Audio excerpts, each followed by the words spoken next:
સુરતના મોટા વરાછા વિસ્તારની અંદર દુકાનોમાં આગ લાગી। પતરાના શેડમાં બનાવવામાં આવેલી આ દુકાનો જે આગની ઝપેટમાં આવી હતી। ગોડાઉનમાં લાગેલી આગ એ રમકડાની દુકાનમાં પણ પ્રસરી ગઈ હતી। ભીષણ આગ એ બાજુની 3 થી 4 દુકાનમાં પ્રસરી ગઈ હતી।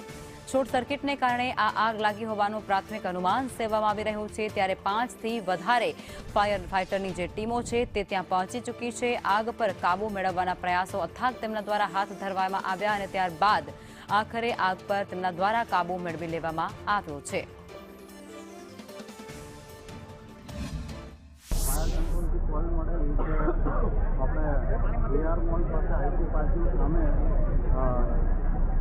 સાયકલની દુકાનમાં આગ છે। ઘટના સ્થળે આવીને જોતા આગ વધુ હોવાથી 10 ફાયર સ્ટેશનની 15 જેવી ગાડીઓ રવાના કરેલ અને ઘટના સ્થળે પર આવીને અત્યારે હાલ કંટ્રોલમાં છે।